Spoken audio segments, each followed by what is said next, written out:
Hey folks, welcome back to the Podcast Digest. My name's Dan Lissette. This is episode 127, and boy, are you in for a treat this week. I got a great interview that I cannot wait for you guys to take a listen and let me know what you think about. But before we jump into this week's show, a couple quick pieces of business, as I like to do. I'd like to first thank my Patreon supporters, of which we've had a few recent newbies sign up, and I can't thank them enough. So quick shout out to Rebecca Pope, Emma Sack, and Jeff Perry, all who've signed up to support the Podcast Digest. My sincere thank you. I very much appreciate it. If you're interested in joining Rebecca, Emma, and Jeff and helping this a little independent show fly, you can click the link in the show notes for my Patreon page and support the show for as little as $1 a month, and I'd greatly appreciate it. This week's show is also brought to you by Podbean, my very good friends and longtime supporters of the Podcast Digest. Podbean offers podcast hosting and monetization, and it's the easiest way to start podcasting. Go to podbean.com/TPD. You'll learn more and get your first month for free. On to this week's show, 127. Oh, it's a big one. I think this is probably the longest period of time between me initially reaching out to a guest and asking to set up an interview with them, to ultimately bringing them to your earballs. And that is the one and only, one of the longest running, most prolific podcasters I've had a chance to speak to here on the Podcast Digest from 5x5. It's Dan Benjamin. If you are at all a fan of technology podcasting, I know you know that name, and it was a thrill to talk to Dan. He's had such an experience as a podcaster, as a host, and as sort of an entrepreneur, if you will, in terms of the different things that he's launched and in the things he's trying to do in the future. And it's a super interesting conversation that I think you guys will really enjoy. So I really don't want to hold it up too much more other than to say, if you do like this episode, consider an iTunes review, telling a friend about the Podcast Digest. All of that would be greatly appreciated. So without further ado, let's get to my conversation this week with Mr. Dan Benjamin.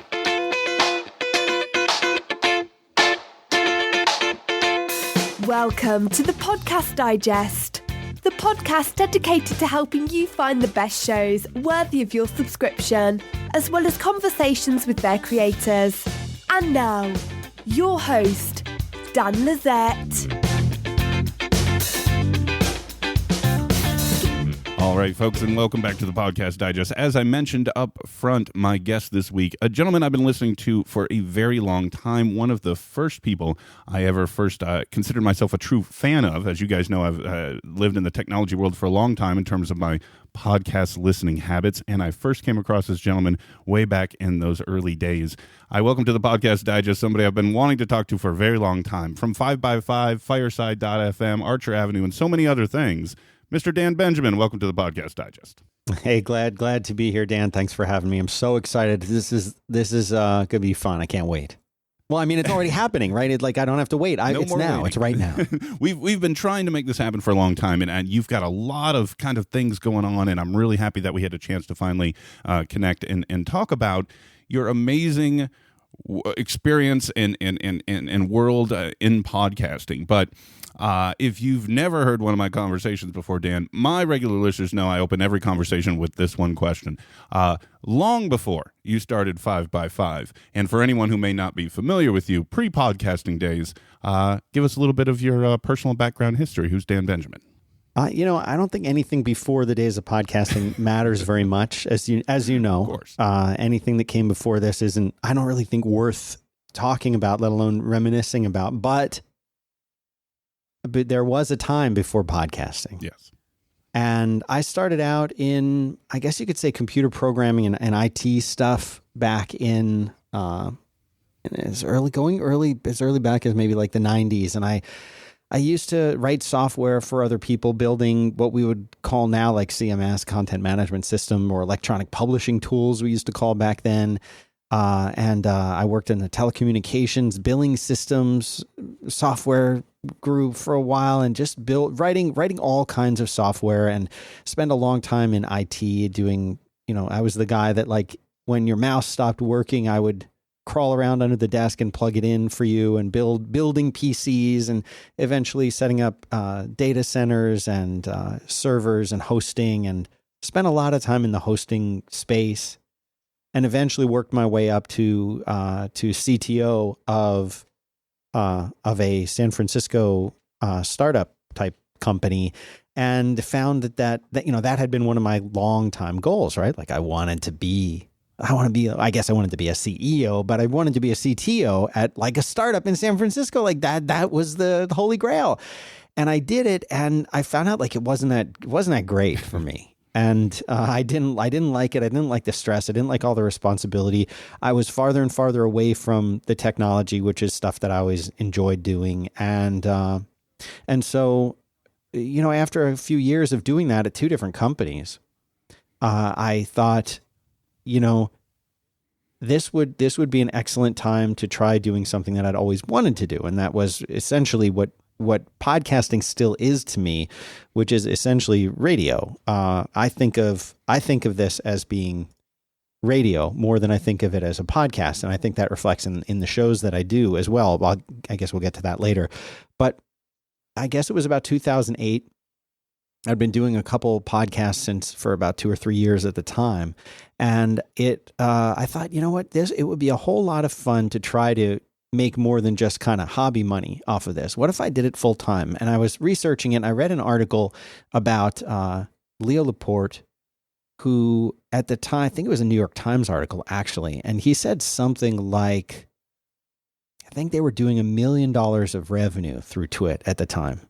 And that number was just astounding to me. And I thought, here's a guy who's he's got a great voice. He is an amazing broadcaster, and kind of came to technology. Like he wasn't a technology dork like I was, he kind of was a broadcaster dork. And I thought, well, maybe I don't have the broadcasting skills, even though I, for a little while, was a communications major in college. I always wanted to do radio. Like that was what I wanted to do. I wanted to do radio. But I found that I was better at computers. So I thought, I can probably go into this as a trial. If they can do $1 million in revenue in a year, like I should be able to pay my bills, right? I mean, I like to talk. I've always enjoyed radio and conversations and interviews, and I know a lot about technology. I'll just start doing some shows. And so I went and used all the contacts that I had, everybody in every company that I knew of, and I said, listen, I'm going to be doing this. I'm going to be doing it full time. And what I'm trying to do is I'm trying to book out like 2 or 3 months, so that I know if I have some runway to do this as a business, to do this as a living. And I found a few companies that graciously said, yeah, you know what? Sure. We'd like podcasts. We'll help you out. And they agreed to sponsor a few shows that, had never aired before. They were brand new shows, and they took this leap of faith to help me out.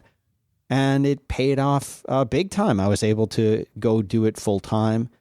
And within a few months, I was making more money than I was making at my CTO job, spending a lot of it on bandwidth and equipment and other things. But I mean, like I was making a living, and that was the amazing part, is I was actually getting paid full time to do it.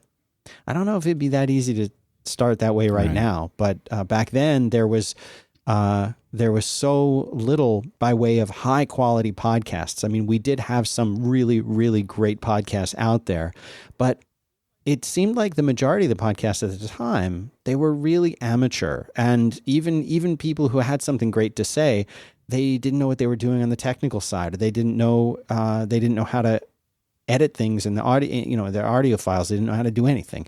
And so one of my goals even way back then was, if I can do this and figure all this out on my own, I shouldn't sit on this knowledge. I should share this. I'm not going to be threatened if someone knows how to, like if I reveal the secret of the double ender to people, it's not a secret. Like everyone should know how to do that. I remember when competitors, if you call them competitors, but people in a similar space and similar genre, all vying for the same advertiser, would struggle with, I can't make, I want to stream the show live and I can't figure out how to do it. I just send them my like IceCast configuration file and say, here's how to do it.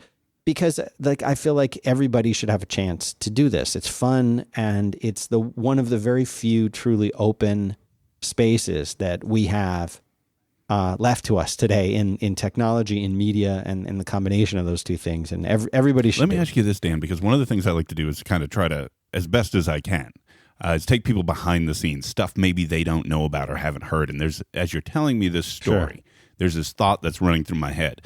I know you're married. I'm married. And I'm wondering, what is that conversation at home when you say, hey, I know I'm a CTO right now, but here's this big idea I have. Like, how does that go? Maybe even convincing yourself to even have this conversation. What was that like? It's funny. There's two sides to that. One of them was I was so miserable and stressed out that it was like affecting my well-being in very tangible ways. Like I was miserable. So, so that's the one part of it. The second part of it is this wasn't the first time that I said, I want to try and do something, totally crazy or try something out. So by that time, my wife had already figured out that one way or another, I would make a living. Like she knew that. But I also set really, really reasonable goals for myself in that when I said I was going to do it, and I have a podcast called Quit where I talk about this all the time. Number one, I wanted to make sure that I would have enough money saved up so that if it didn't work out, that I would have enough time to say, okay, I don't need to touch my savings. I have this special money set aside that I've saved so that it's going to carry me for 3 months. And if that doesn't work out, then that's enough time for me to go and start finding another job. Even if that job is like, you know what, I'm going to be like a mid-level programmer at some boring company writing Java. Like, fine, I'll do that. Sorry, everyone doing Java. But like if that's what I have to do, then that's what I have to do. But so she knew that I was resourceful enough that I could do that. But I think it's super important to give yourself, whatever the project is that you're doing, like super important to give yourself real goals and deadlines to say, if I'm not making X after 3 months, then I will stop doing it and I will go get a regular job. So I had laid that all out with her. And of course, it was a weird time to do it because like I had like a 2-year-old son at the time. I was supporting the whole family and it was, but I was just so miserable. Like something had to happen. I thought, I knew I could do it. See, because that's the other thing, Dan, is that my whole life I'd wanted to be in radio. It was something I've always wanted to do it. And I felt like I had to do it. And if I didn't try it, then I would always be wondering, could I do it? Would I be good at it? And so that was a big part of it too. It's probably good. It took us a while to have this conversation, Dan, because you're going to be a terrible person for me to speak to, at least from my wife's perspective, because so many of the things you're saying, I feel with a background behind a microphone for several years, I've always sort of had similar aspirations. And I think that's one of the reasons I've always been a fan of yours and of 5x5 and a lot of the conversations that you have, is it sort of puts a realistic voice and experience to what I think not just me, but a lot of other people sort of aspire to, not necessarily on a network side, but on maybe just, plowing your own path, so to speak. So, sure. Let's talk about what I would call, for lack of a better term, chapter 1 of 5x5. You mentioned that you were able to reach out to a few companies, get those lined up, and then you mentioned some of those early shows. And 5x5 in the early days, at best of my recollection, really came out of the gate swinging. You were able to kind of connect with some great co-hosts and really put together some things that, were different in giving voice to a lot of people that a lot of people who may have recently joined the tech podcast world are now familiar with. But sort of curious, during those early days, as yourself kind of getting this thing off the ground, what's the process like reaching out to some of these people? Did you already know some of them, or what was the pitch to them, sort of like it was to advertisers? Yeah, I think that's a great question. These were people that I knew. So the people right now that are pretty big in the tech space, the ones you think of if you think about like Apple and podcasts, those people, before I did shows with them, they hadn't really done podcasts, or maybe they'd been a guest here and there, but they hadn't had their own thing. And that's true because so few people had. I mean, who had a show back then? Nope, in 2008, 2009. Like there were no podcasts. So these people, I would have them on. I had a couple different shows. One was an interview show called The Pipeline. The other one was kind of a roundtable discussion show, panel type show called The Conversation, both of which are long gone.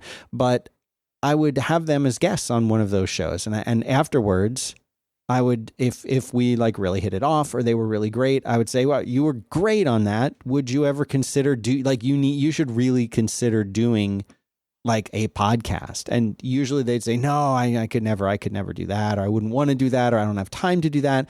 And eventually they would realize that it was their destiny to do it, and they had to do it. And usually by me emailing them a lot.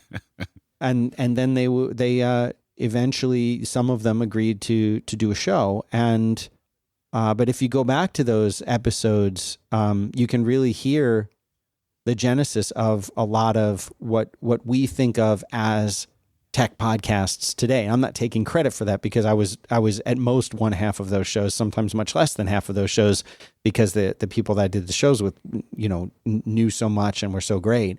But a lot of the things that we sort of think of as of course you have a little show bot for titles. Of course you have an after show, which I called After Dark. Like, of course you have a chat room. Oh, did I invent the chat room? Of course not. Leo was doing that for years.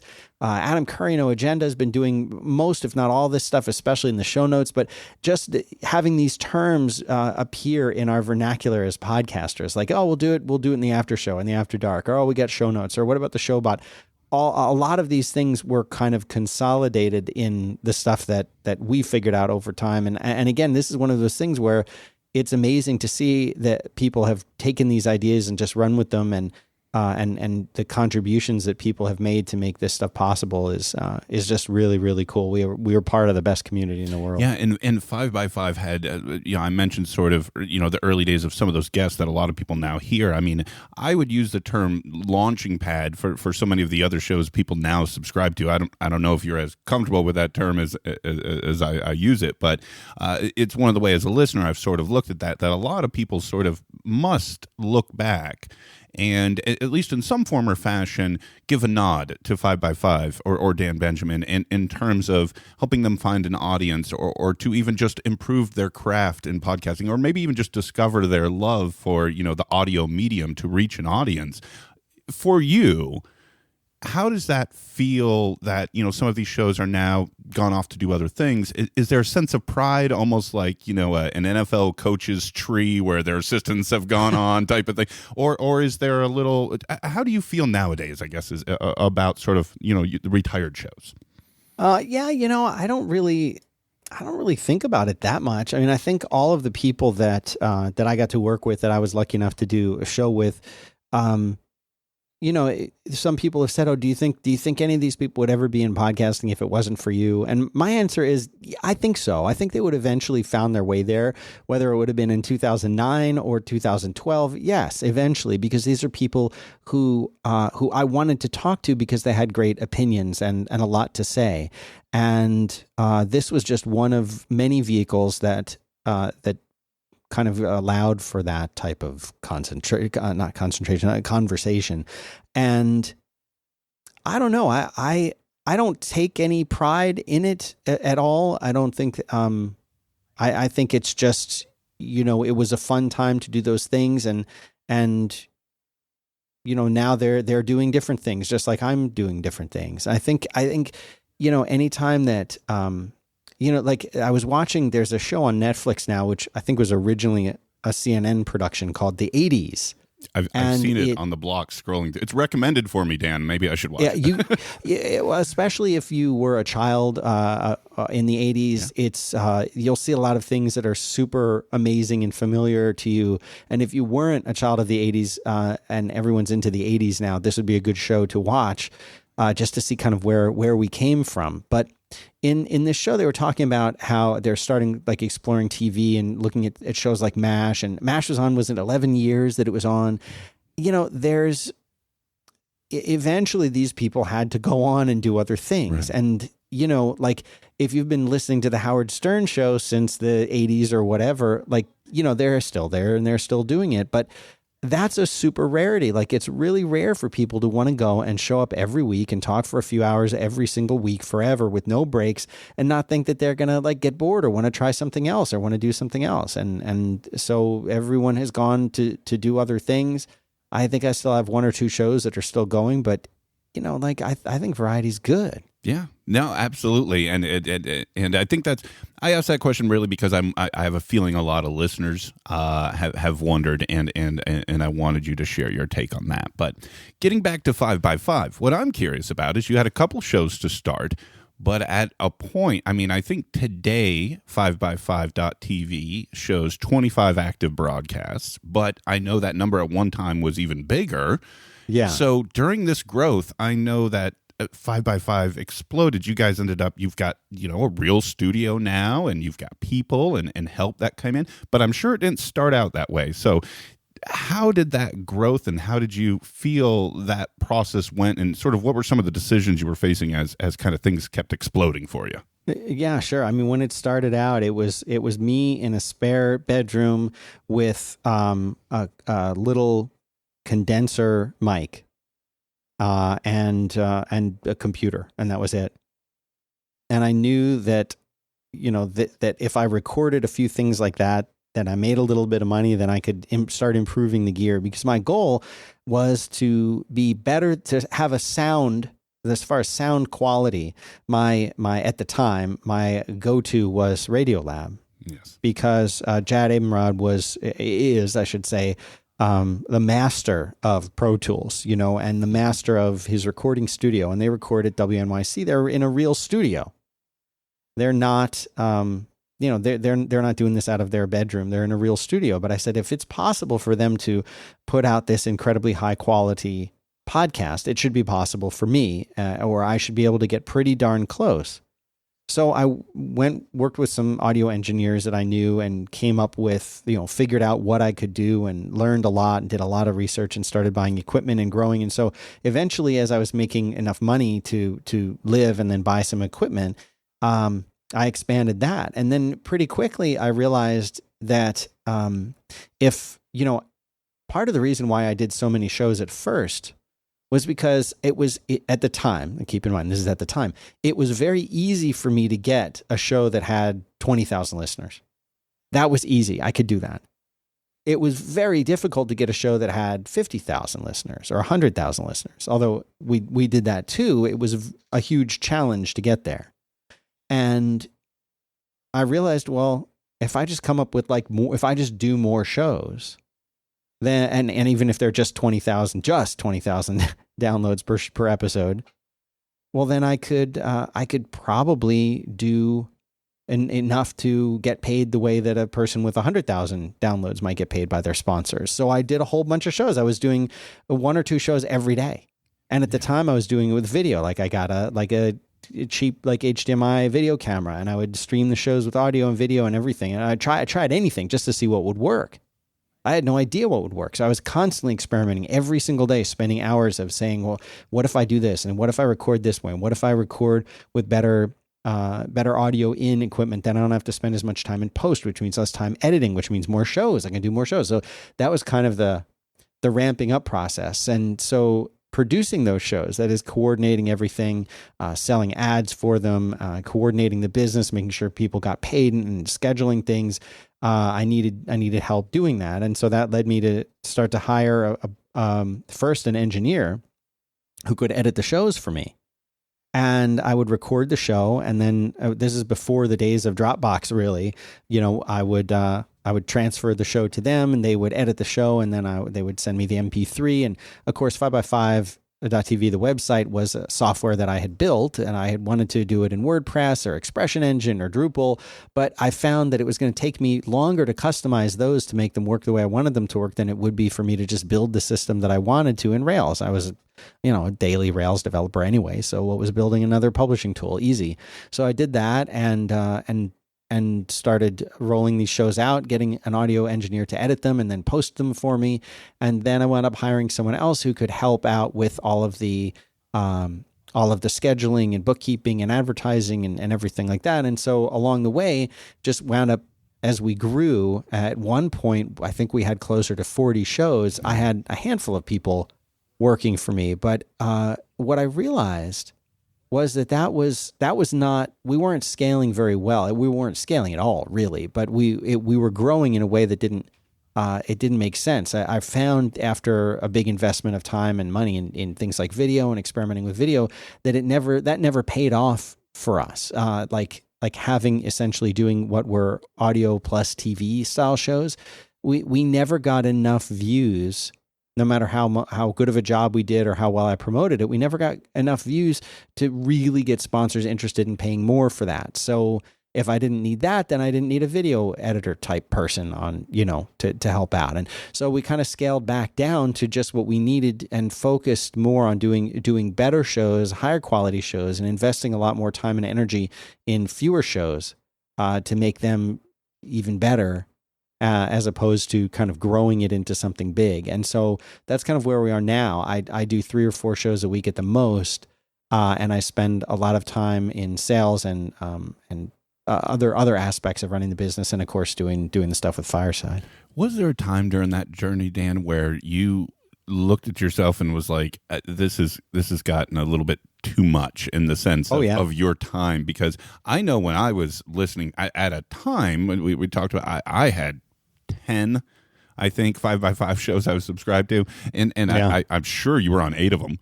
Right. And I used to wonder, where does this guy find this time? And did it seem as burdensome or as overwhelming as it did from the outside? Yeah. Oh yeah. How did you make it through that? I don't know. I don't know. It wasn't good. Basically, I was recording all day. I would be gone, working from, 8 in the morning until 7 at night, 5 days a week, and doing more work on the weekends, usually one day on the weekend.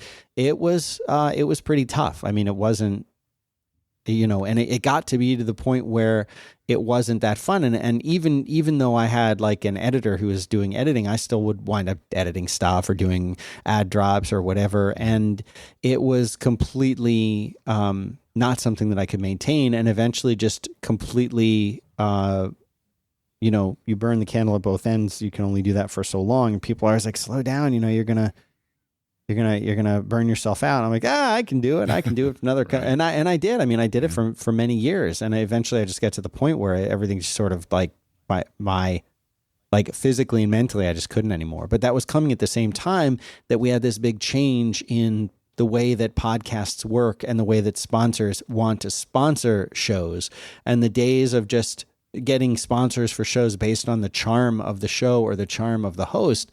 Those days were gone. We used to say, they would say, how much is it to sponsor this great show that you do? And I said, it's this much money to do it. And they'd say, oh, well, can we get 2 this month? It's, no, you're crazy. We're booked up for all month. We could talk to you maybe next. Maybe we can fit you in next month.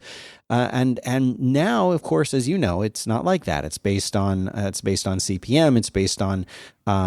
It's based on the show's performance, and if it doesn't work, they cut you. The charm of the show is irrelevant. It's a commodity. Right. It's like buying electricity. I don't care where my electricity comes from. Theoretically, I just want to turn on the light and have it work. And if it comes from this factory here, this plant here, this solar energy here, whatever, just, of course, we all wanted solar, but that's a bad analogy. But you understand what I'm saying. Yeah. Is it's just, I just want the electricity. And if you can get it to me cheaper, I'll buy it from you then.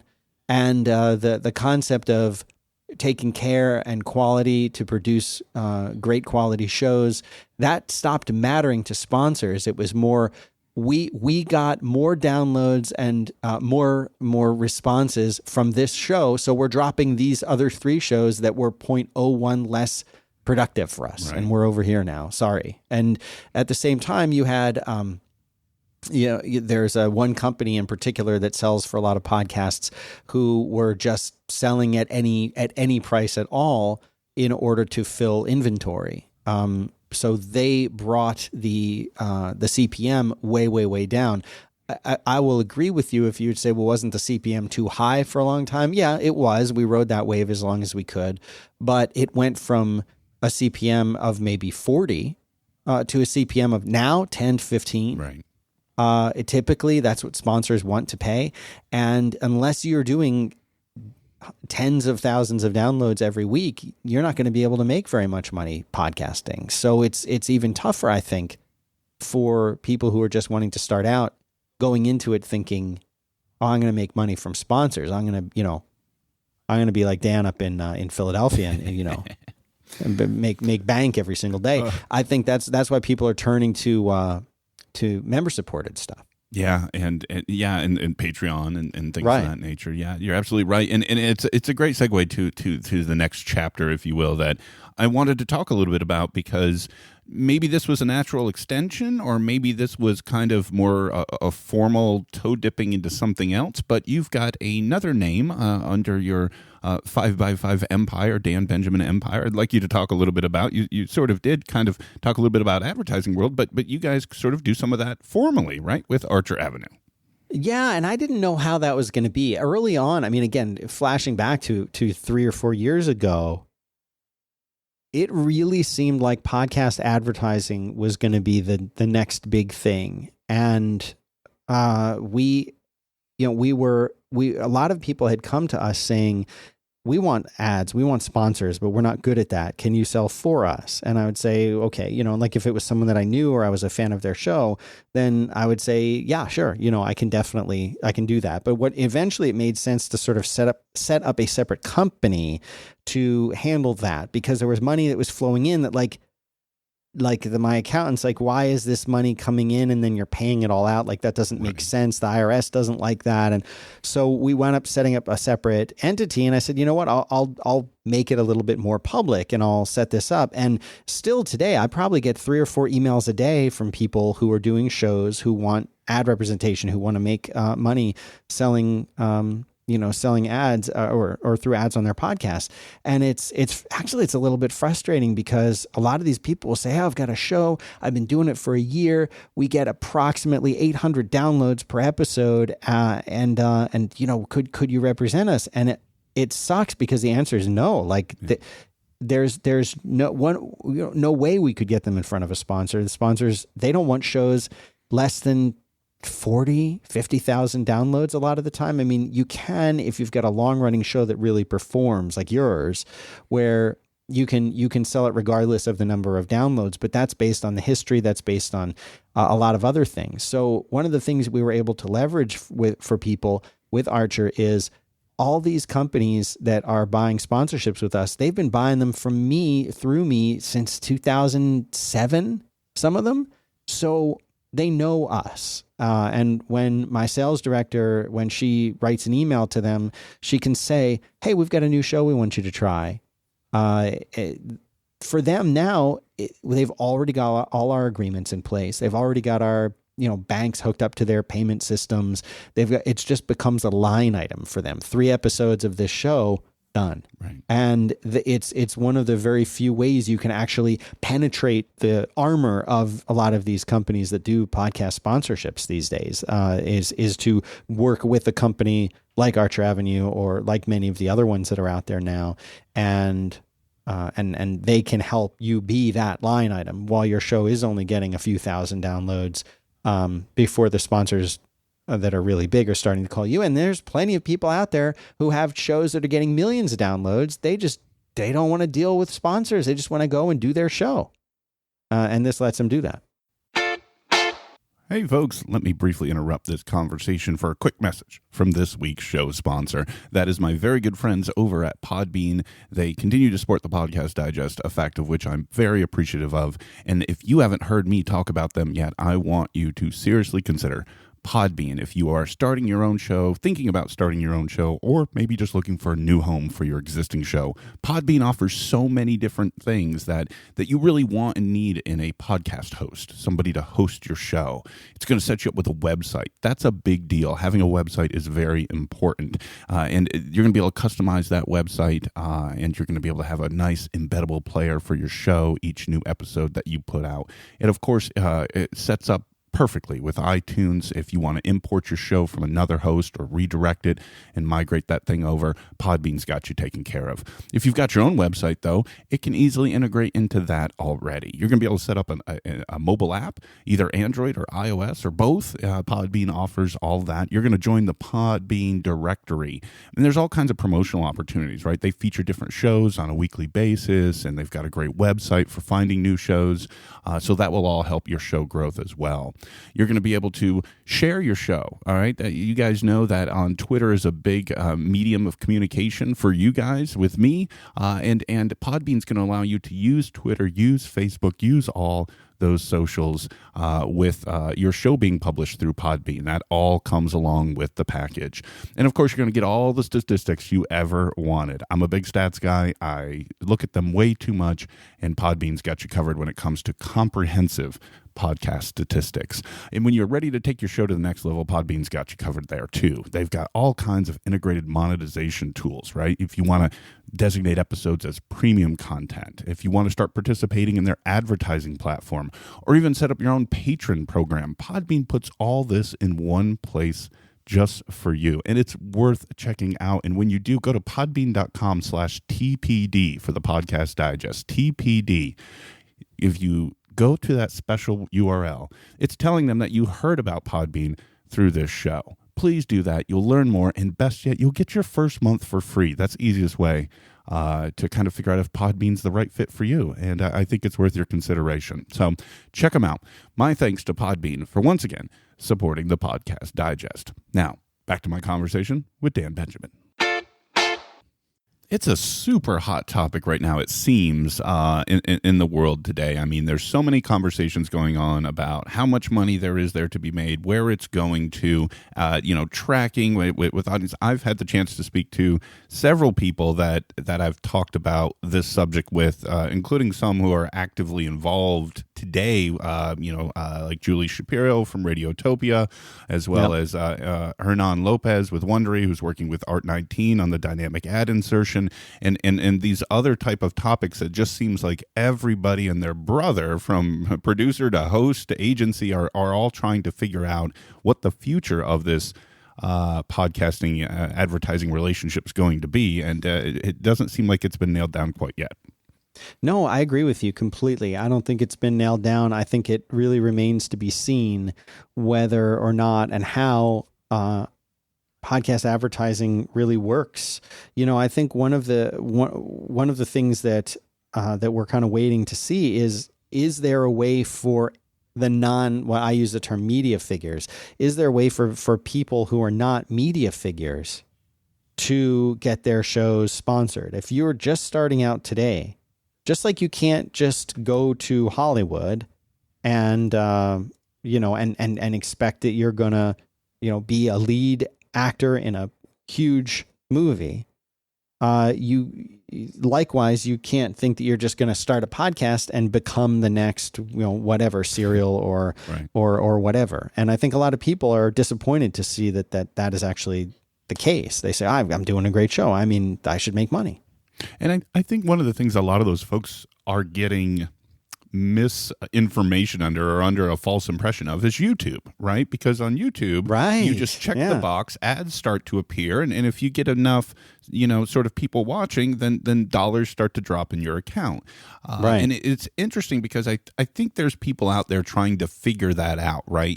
Could podcast listens / downloads, what have you, ever function in a way like YouTube does? And I think that's a lot of the pressure on Apple and iTunes on being able to expose some of the metadata that would make advertisers willing to throw in those pennies into the bucket, so to speak.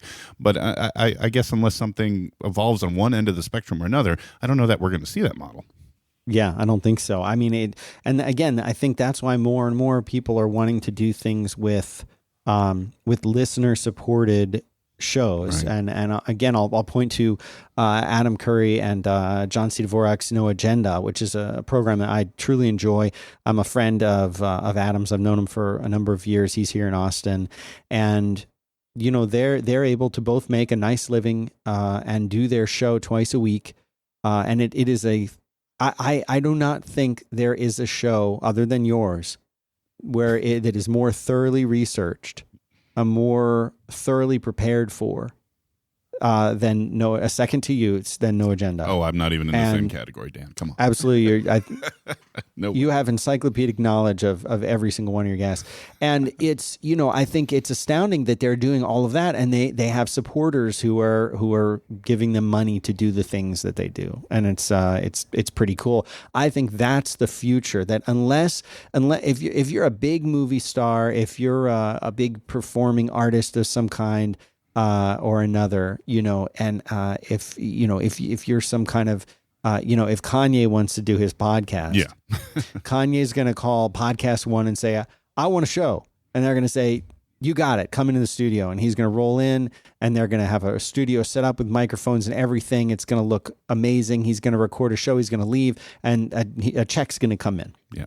And he's going to get millions and millions of downloads. And, look at somebody like Tim Ferriss is a really great example of somebody who they have a cult following. They've done books, they've done TV, and now they're doing a podcast. They're bringing that audience that they have, that numbers in the millions, to their podcast. Those are the ones that sponsors want to sponsor. Same reason I want to sponsor your show with Fireside, because you're in the space that I know I want to reach. I want to tell people about this thing that I built, and sponsors look at Tim and say, yeah, look, he's got all these, 4-Hour Body and all these other things he does. Like that's the audience that I want to get. And you go and you look at how much it is to sponsor his shows. I looked at it was like $20,000 an episode or something. Wow. Yeah, I'm not. I don't know about you. I'm not making $20,000 for anything that I do. Exactly. So, if I did, I'd do three or four a year. I'd be done. Right. But, yeah. But, basically that's, that's where advertising money is going to go. That's why, Dan, if you and I decided to go and make a movie together, like our own sci-fi movie, like just you like time travel or something, like two Dans travel through time or something, the movie might be amazing. But no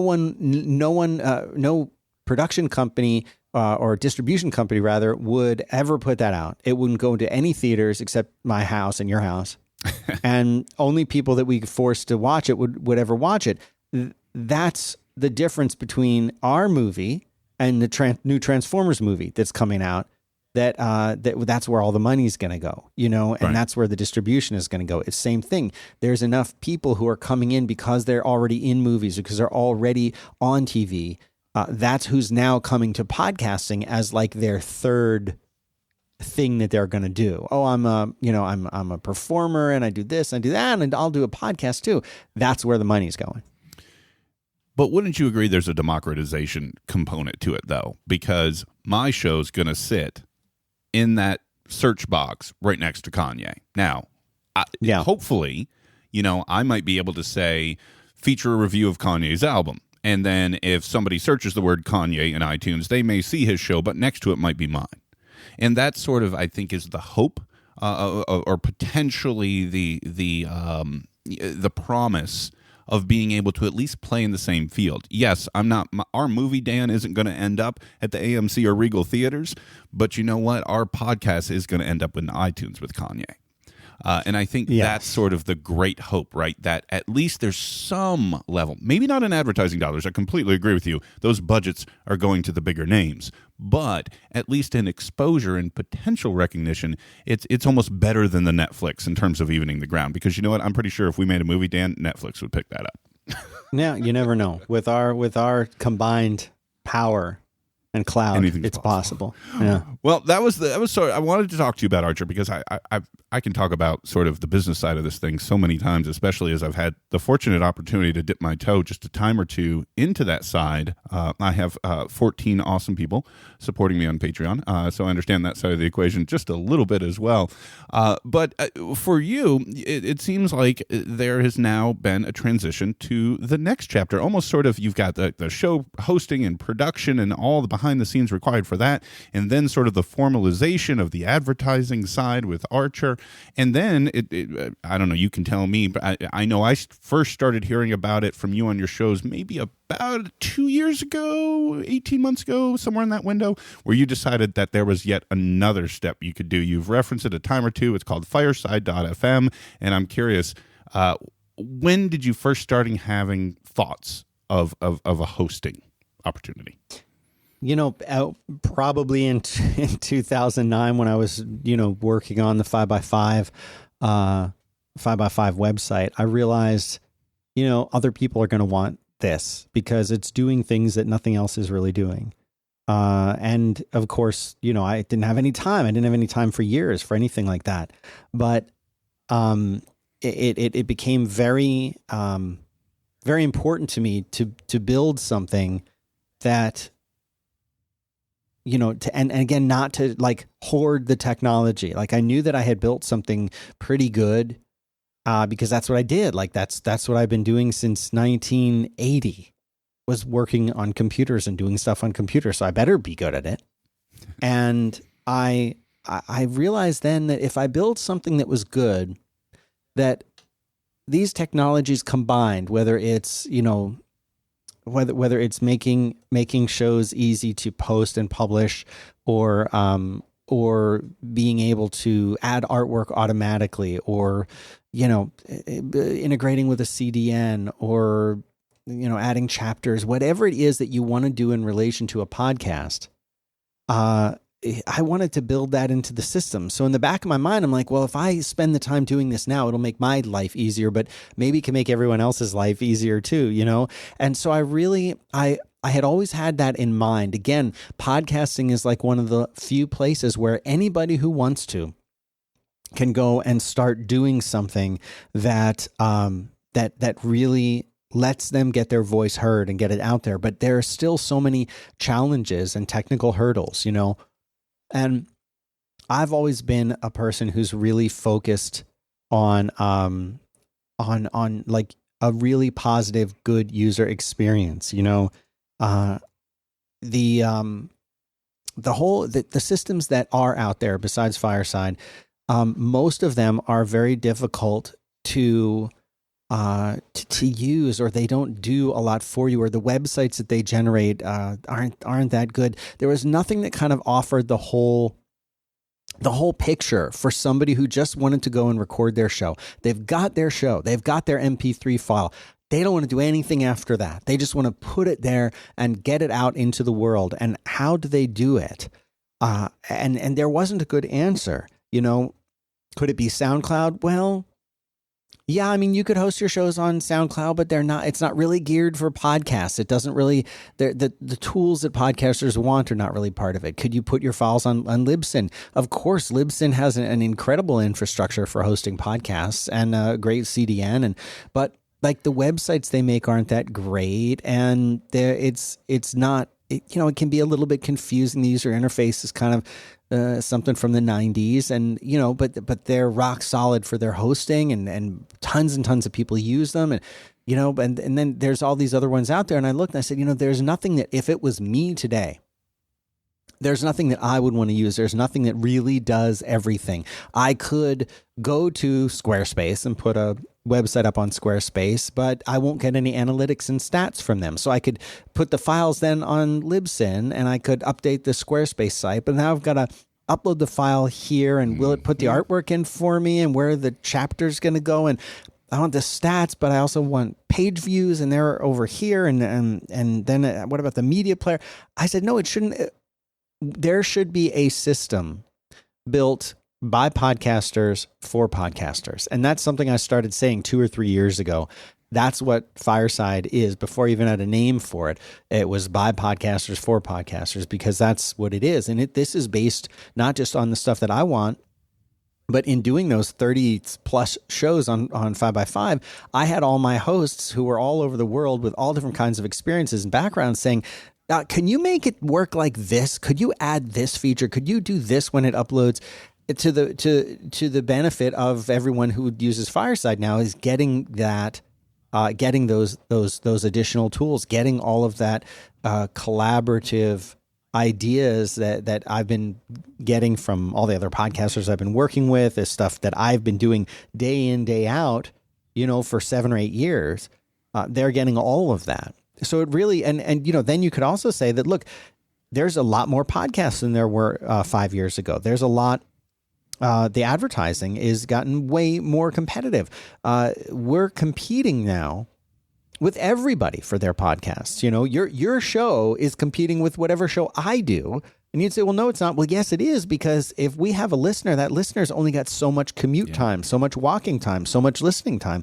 So at the end of the day, you know, they're going to make a choice. Do I listen to Dan L's show or Dan B's show? So, you know, I don't want for people to have to sweat those details of how do I get a show out there? How do I make sure that it's going to work with iTunes? All of that is just taken care of for you. It's simple. It's easy. It builds you a perfect website, does this, that, and the other thing. And it's affordable. It's not, there are plenty of places that are cheaper. Plenty. And you know, absolutely. My goal was never to build the Kia or even the Honda of services. I wanted to build the Acura or the BMW or whatever, but the thing that does it all. Right. I actually owned a BMW back in my CTO time period. Whenever I would go to get service, they had this lavish service area with all kinds of coffee in there. They had Danish. They had comfortable chairs. They had ESPN playing on widescreen TVs. And that's if you even had to wait. A lot of the time they would give you a car that was, even if you had a BMW 3 Series, they'd give you a 5 Series to go, and that would be your loaner car. Because they wanted to be your next car. That's exactly right. But, you know, that's, and I was always so impressed with that because, you know, because then when I would take the other car, which was a Honda, you know, then you're in there with all the kids screaming and, you know, and like you're in like a giant waiting room, the door keeps slamming behind you and there's no, you know, you can get water, but it's $3 a bottle. And, you know, like it occurred to me that there are enough sort of do it yourself or use this service plus this other service in order to, you know, we needed something that did everything. We needed something that was easy to use. We needed something that was reliable. We needed something that was by people like us, for people like us. And so that was kind of the genesis, you know, and like I was saying a minute ago, as that sponsorship picture changed, instead of the gold rush that it used to be, now I'm building the picks and the shovels for people to use to go get to mine their own gold. And you know what's funny is that you raised a lot of interesting points there and things that I wouldn't have understood, 120 episodes ago.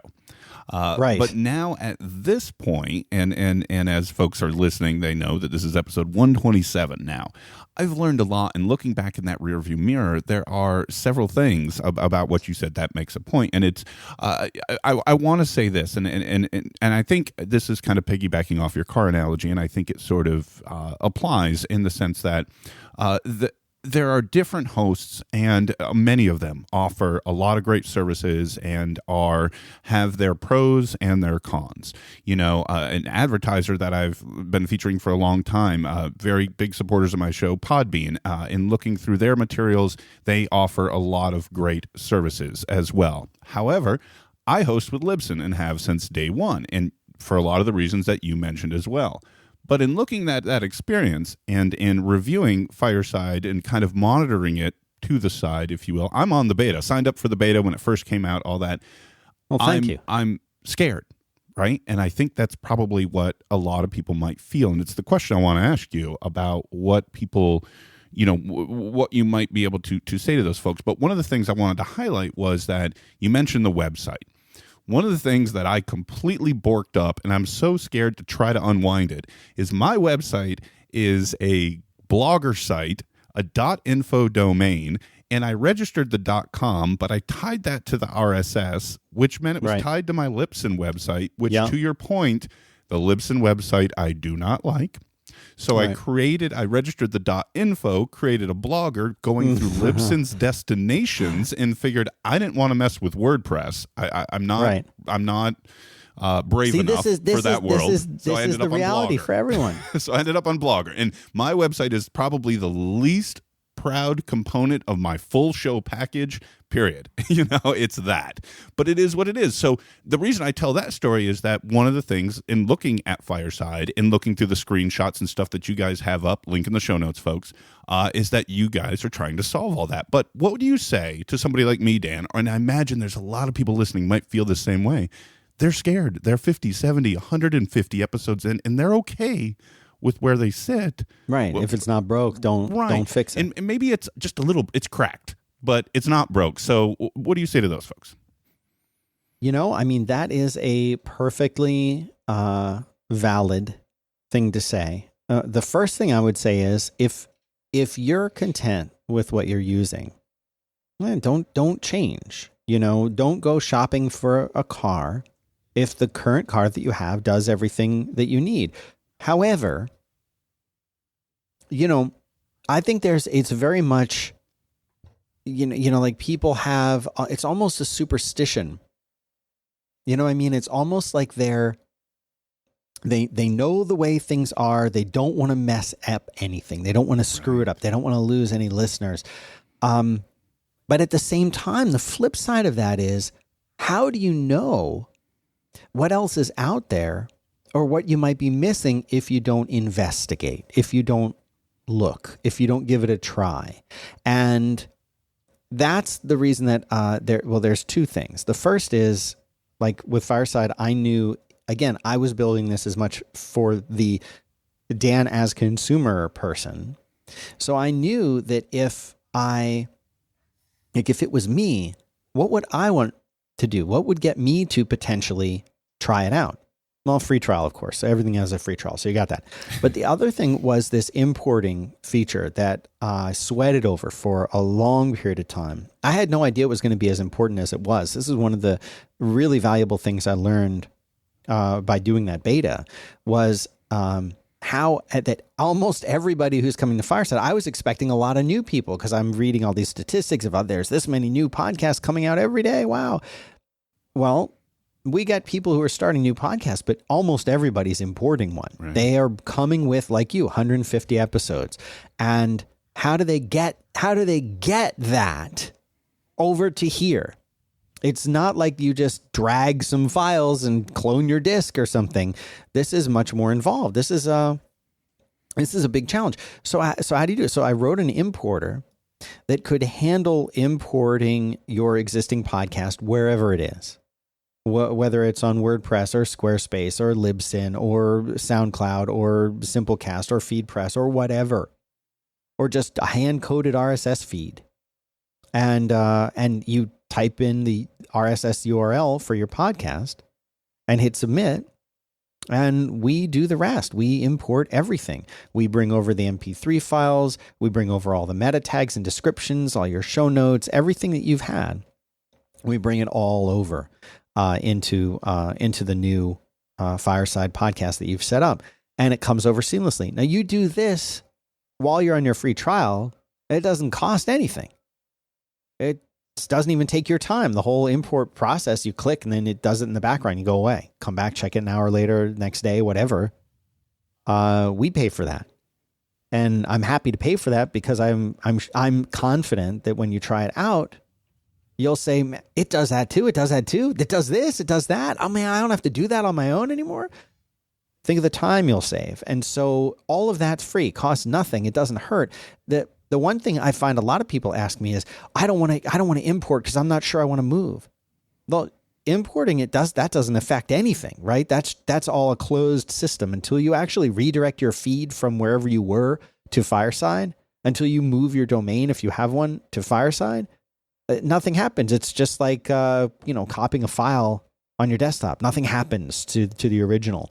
So that's what I say is come and try it. And if you don't like it, at the end of the 7 days, cancel it, go away. And, and then at least you've seen, and you've done it in a way that's completely risk-free. You've done it in a way that there is no chance anything bad could happen. And you get to see the end result. You get to see the website that Fireside builds for you. You get to see what the episodes look like. You can test the download speeds. You can show it to your friends and see what they think and all of that. And it's all built in. And if you find you don't like it, well, then by all means cancel and don't use it anymore. But that's kind of the only way that I would consider signing up for something. Right. If I was a user and I had something that worked and I liked it, but I thought, well, I wonder if this thing is better. People seem to like it, but is it better for me? Try it out. There's zero risk and there is zero downside. And Fireside out of beta now? It's officially live for anyone, yeah? Yeah. For a little while now. I would have to look at the actual date, but a couple months. Yeah, it's live for everybody. So anyone listening that wants to do what you just described, link in the show notes, folks. Definitely. So thanks for that. My last question is always sort of about next chapters, and you've got so many different things going on between 5x5 Archer or Fireside. I'm sort of curious. Let me take it from your personal standpoint. Is it a fair question to say, do you see yourself sort of sliding into one of these channels more with your focus and effort and time in the future, or do you kind of think you're going to be able to kind of keep all this up in the air with your team around you? It's a very, very small team. For me, I mean, I absolutely love podcasting. I love doing the kinds of shows that I think you and I both enjoy creating and listening to. For me, the end goal, the main goal, is to be able to do those shows and not have to stress so much about the volume of shows that I do or whether or not those shows are sponsor friendly. And I've always, I mean, like I wrote my first code on a computer, in the early 80s, and it's something I've always loved. So for me, it's in my DNA to do this kind of thing, to build things. I love it. I've always enjoyed it. I don't want to be further away from the code. I want to be closer to the code, and I enjoy it. If my day could be filled with, a combination of recording shows that I love to do and working on something that I truly enjoy working on, that's kind of the picture. I'm not really trying to grow Archer. It's an entity that exists mostly to facilitate selling for the shows that I produce and for my friends' shows, or people that have become friends through podcasting.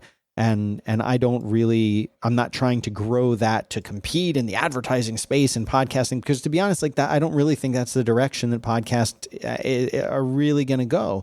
I would much rather be in this community with you, with all the other people. I would much rather be building tools and creating things that make it possible for people like us and more people who aren't doing it yet to be involved in this space and to really to create the kinds of things that they want to create. So those are the goals that I have. And if I can do that by making shows that inspire people to go and do it, cool. If I can build a system that that makes it easy for people to go and put their thing out there, then I'm going to do that. And yeah, if I can go and create a company that helps those people get paid for it, I'll do that too. They're all tied together. I don't really see them as separate. The next thing that I'm working on is I'm starting working on, and when I say starting, I mean, like, you saw how long it took me to come to say Fireside is ready. It took me years to feel that. But I've done a few videos here and there over time. They're like, here's like how to get good mic technique. People love those kinds of things. People love podcast method, and taking that to kind of instructional videos, or maybe doing little seminars or other things where I get to interact more directly with people. I really like that. I really like making something and putting it out there and saying, like, I can help you like do this thing that seems hard. Like, I've built podcast studios for people. A couple companies in Silicon Valley, like, they were fans of the show and sponsors, and they're like, please build our podcast studio. Here's $50,000, not for me to keep, but they have a $50,000 budget to buy stuff.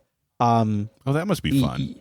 Yeah, go and buy the best stuff. Yeah. And I'm like, really? And I remember the first time I submitted like a proposal to them of like, well, here's how much it's going to cost. It's kind of high. It was like $6,000 of stuff. They're like, oh, we thought you were going to say $80,000. So this is fine. Go ahead and order everything, But, I like helping regular people figure out how to do this stuff. To I that want to do end, something. Dan, I was going to ask you, just as a quick aside, are we going to see the comeback of the podcast method in 2017? Yeah, definitely. Okay. I took kind of a hiatus from it, and from a couple of other things that I was doing, because I wanted to Fireside to get out there, Right. and I wanted to, and so there's this huge crunch time leading up to, oh my God, it's going to go in beta. Here it's in beta, and then it goes out in beta, and you're like, bug fix, and now we're into a much more relaxed kind of like, we're working hard on this feature, and then after that feature, we're working on this next feature, and so it's much calmer now, and now I have time, and I've already been working on the next couple episodes of that. So I'm not sure if you're familiar, but Libsyn's got a show called The Feed. I'm not sure if you're familiar with that, but I'm not. It's sort of there every 2 weeks talking about all things podcasting as a Libsyn, podcaster. I almost envision the podcast method could sort of be that for Fireside, sort of, here's where we are, we're sending your questions, but be that as it may. I've taken up enough of your time, Dan. If anybody wants to check out all these things that we've been talking about, I'm sure you got the spiel all ready for me. Where can they find about all your awesome work? Oh, thank you for saying that.